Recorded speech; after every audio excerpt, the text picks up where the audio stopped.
Assalamualaikum warahmatullahi wabarakatuh. Halo anak-anak hebat, bagaimana kabar kalian semua?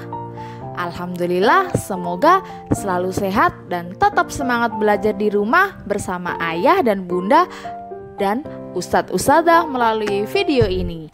Anak-anak, masih ingatkah kalian beberapa minggu yang lalu kita sudah belajar dan mengenal para pahlawan-pahlawan kita? Kenapa sih disebut pahlawan? Nah, pahlawan adalah orang yang menonjol karena keberaniannya dan pengorbanannya dalam membela kebenaran atau berjuang yang gagah berani.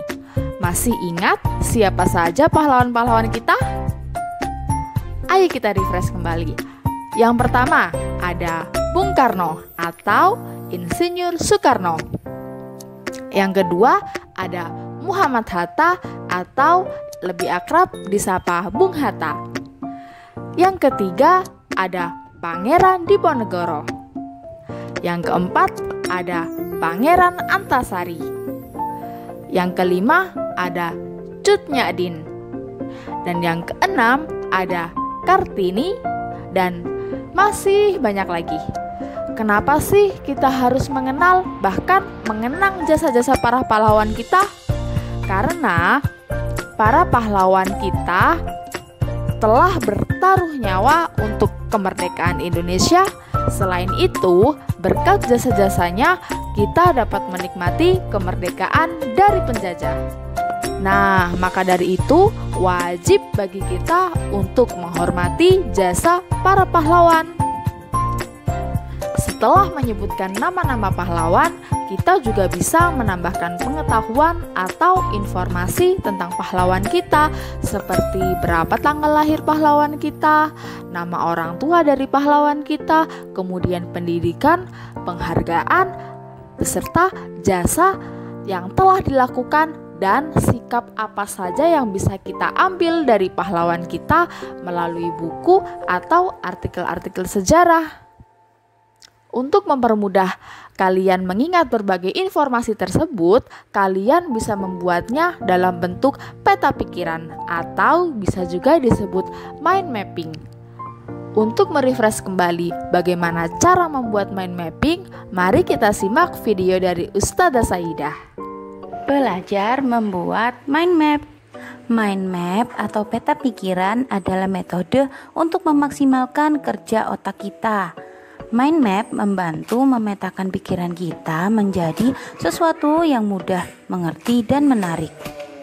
Otak kita sangat mudah tertarik dengan simbol dan warna, sehingga dengan menggunakan mind map, kita dapat memaksimalkan kerja otak untuk memahami hal yang rumit. Alat dan bahan untuk membuat mind map yaitu: yang pertama, kertas putih. Yang kedua, alat warna seperti spidol atau pensil warna, minimal 3 warna yang menarik. Cara membuat dan contoh mind map adalah: yang pertama, susun kertas dalam bentuk landscape atau tidur. Lalu, yang kedua, tulis tema utama di tengah seperti ini. Lalu, buatlah cabang yang masih berhubungan dengan tema utama. Tuliskan isi dari temanya, lalu boleh kalian tambahkan dengan cabang-cabang yang lain. Tambahkan gambar, kode, atau simbol untuk peta pikiran kalian. Selamat mengerjakan. Silahkan berkreasi.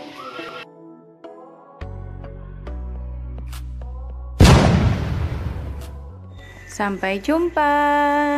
Anak, mari kita membuat peta pikiran. Sama halnya dengan yang telah dijelaskan oleh Ustadzah Saidah, bahwa peta pikiran atau mind mapping adalah suatu cara atau metode dengan cara memetakan intisari atau poin-poin penting suatu materi agar lebih cepat dan mudah dipahami.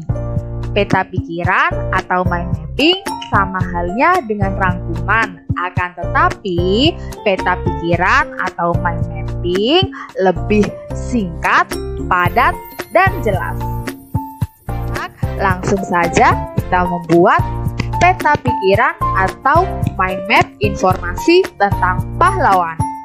Di sini Ustadzah Lulu sudah memilih satu pahlawan, yaitu Insinyur Soekarno, yang akan Ustadzah pilih sebagai tema utama dalam membuat peta pikiran atau mind mapping. Di sini Ustadzah Lulu juga sudah membuat gambar awan-awan dengan beragam warna. Tujuannya agar setiap informasi yang Ustadzah Lulu tulis dapat Ustadzah pahami dan Ustadzah ingat. Nah, informasi pertama yang akan Ustadzah tulis, yang pertama adalah informasi tempat tanggal lahir dari Bapak Insinyur Soekarno. Kemudian informasi selanjutnya Ustadzah ingin menuliskan nama ayah dan nama ibu dari Bapak Insinyur Soekarno. Dan yang ketiga, Ustadzah juga tidak mau ketinggalan untuk menuliskan pendidikan yang pernah ditempuh oleh Insinyur Soekarno. Selanjutnya, Ustadzah juga ingin menuliskan tentang penghargaan-penghargaan yang telah dicapai oleh Insinyur Soekarno.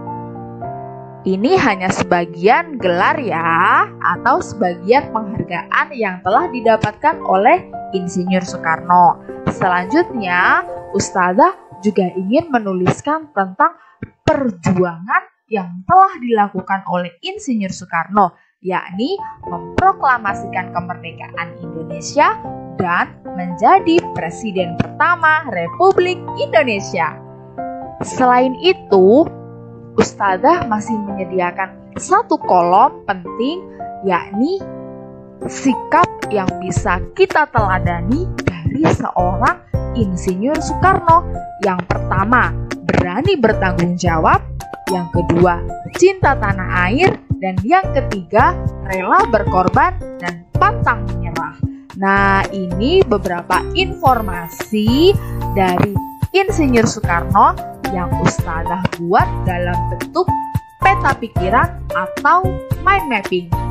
Tujuannya agar Ustadzah Lulu bisa memahami lebih cepat tentang biografi dari seorang Insinyur Soekarno dalam bentuk peta pikiran atau mind map. Nah, sekarang giliran kalian untuk membuat mind mapping atau peta pikiran informasi tentang pahlawan. Kalian boleh memilih satu di antara pahlawan-pahlawan Indonesia. Ketika membuat mind mapping, informasi yang akan disajikan boleh kalian kreasikan, tidak harus sama dengan Ustadzah. Semangat mengerjakan. Wassalamualaikum warahmatullahi wabarakatuh. Bye-bye.